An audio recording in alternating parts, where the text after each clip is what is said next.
Vă salut!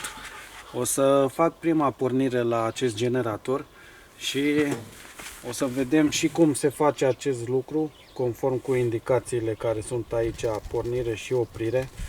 Și până îi bag uleiul, așa cum ați văzut, o să-i bag uleiul Rotact cu pâlnia asta până o să îi bag să vedem un pic panoul ăsta de aici. Deci aici avem prizele, aici circuitul de curent poate fi închis sau deschis, un voltmetru digital, o ieșire la 12 V, butonul de oprit pornit pentru motor. Aici indicațiile, aici scrie că avem un nou AVR, ăsta este un control automatic al voltajului, o piesă foarte importantă în generator. Și aici o împământare. Din ce am văzut și eu, astea ar trebui folosite cu împământare, deci aici cred că o să-i fac și eu ceva să-i fac împământarea. Și ce scrie aici, AVR-ul ăsta, nu știu dacă puteți vedea, se află aici sub acest capac, deci este o piesă foarte importantă, protejează generatorul, alternatorul generatorului și ce avem conectat la el în cazul unei defecțiuni. Acum să mă ocup de alimentarea cu ulei. Fiind un utilaj nou, asta e și primul lucru care trebuie să-l fac. Bidonul are și o folie de asta. Deci trebuie să-i bag ulei. Uleiul trebuie verificat normal la fiecare utilizare. Dar eu trebuie să-i bag acum. Aici este bușonul. Are și jojă. Văd că are ceva urme de ulei. Probabil a fost băgat puțin ulei în el sau motorul a fost testat înainte de producător. Asta vine perfect, pâlnia asta, nu știu dacă puteți vedea. Deci vine perfect în locaș aici și eu trebuie să-i bag 600 de ml, are și gradație bidonul.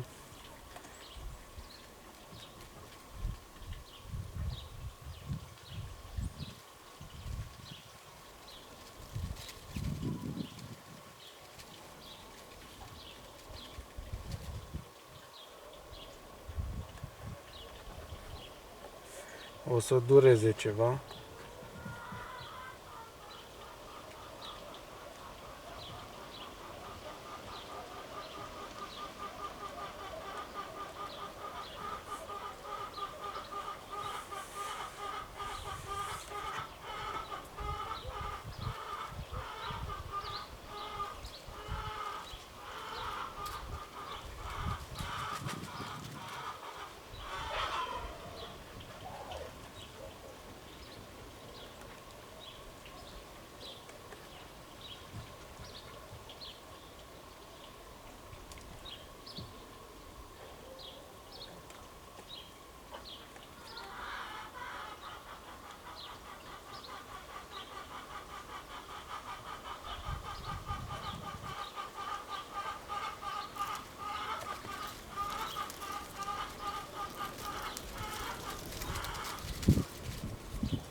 În acest moment i-am băgat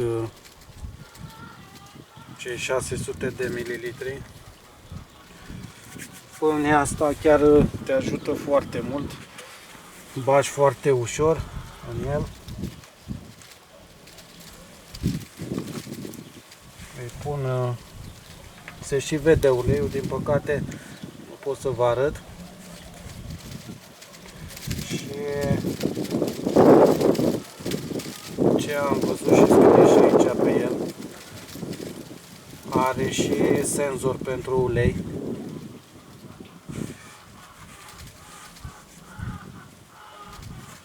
Nici nu e nevoie să-l șterg.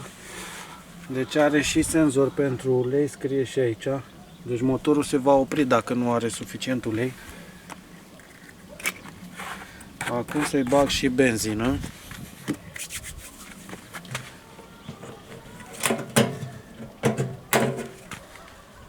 Asta o să o dau jos. Aici sunt niște indicații să fim atenți pentru că nu are ulei.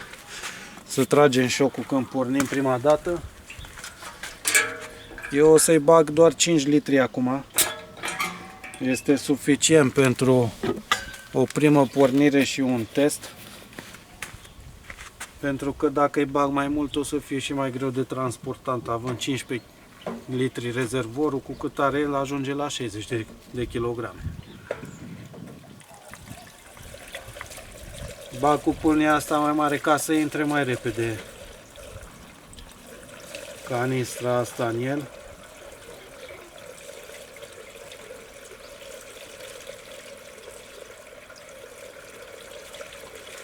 Din ce am înțeles la magazin, dacă nu, la prima pornire, dacă nu are măcar 2 litri în rezervor, nu pornesc utilajele astea.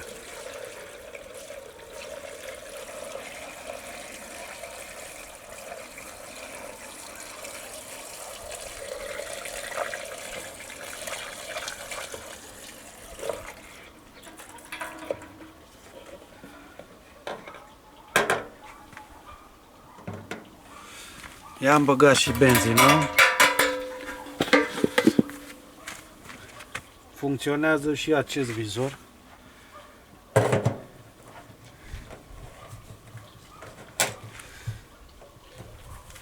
Apare o dungă roșie care ne arată cât de cât ce nivel de benzină are în el. Acum să-i facem pornirea. Pentru pornire o să încerc să-l pun să fie cât de cât stabil aici. O să vedem cum o să pornească pentru că este foarte frig afară. Chiar dacă este soare, sunt undeva la 0 grade sau și mai devreme, mai de dimineață au fost minus 4 grade. După cum știți, astea nu prea sunt prietenoase cu frigul, motoarele astea. Dar haideți să vedem pașii. Deci am băgat ulei, l-am verificat. De aici, nu știu dacă puteți vedea, sunt mai mulți pași. Deci circuitul de curent trebuie pe off. L-am oprit. Butonul ăsta trebuie acționat ca să poată porni. Îl dau pe on, ăsta e pentru pornirea motorului. Deocamdată nu avem consumatori legați la el. Trebuie dat șocul. S-a și auzit. Aici este și robinetul de benzină. Trebuie pus pe on. Are și aici indicații și pentru robinetul de benzină și pentru șoc. Și după aia cred că trebuie să fac sfoară. Să-l pornesc, o să-l las puțin să meargă cu șocul și șocul o să îl închid după aia ușor, dar să vedem dacă și pornește. Pot să pun piciorul aici în spate pe șasiul ăsta și să vedem dacă o ia. Prima o să o fac să ungă puțin motorul.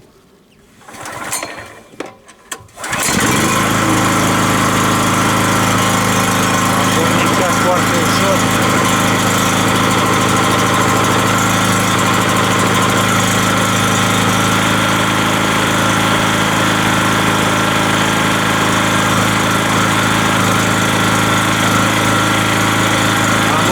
Șocul acolo, să las puțin să se încălzească, după care o să-i fac și un test. Să vedem. Funcționează și voltmetru cu 132 de volți.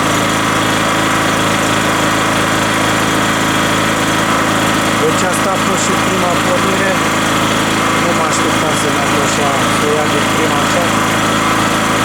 Așa că îl las puțin și revin cu un test.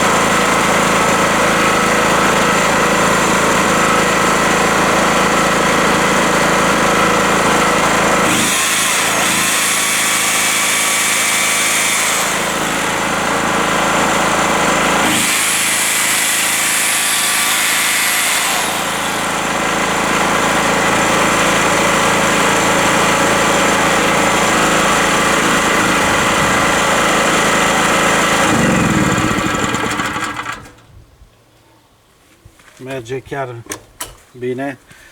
Așa cum ați văzut, trebuie conectat consumatorul și după aia porni circuitul de curent.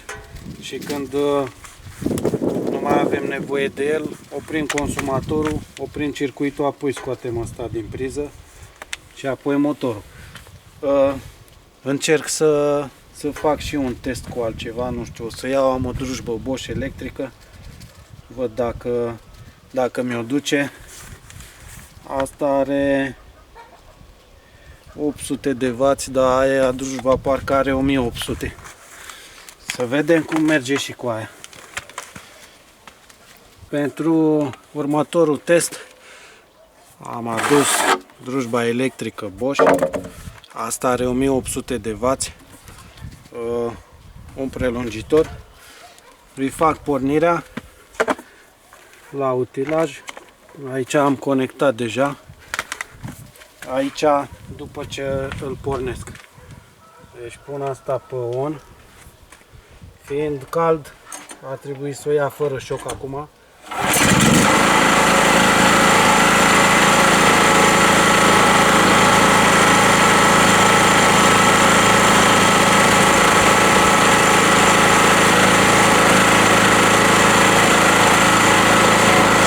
Să încerc și aici o tăietură să vedem dacă merge.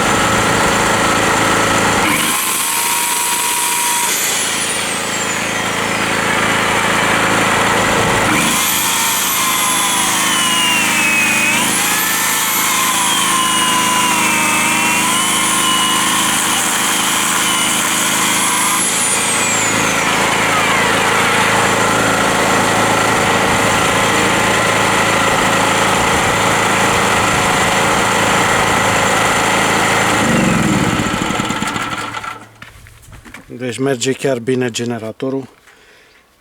Duce și asta lejer de 1800 de W. Poate o să mai fac un test, o să văd. Dacă nu, asta a fost prima pornire. De acum când am nevoie de el, i-am și dat start și ne folosim de el. Așa că până la un nou clip. Vă mulțumesc pentru vizionare. Vă salut și vă doresc mult spor la treabă.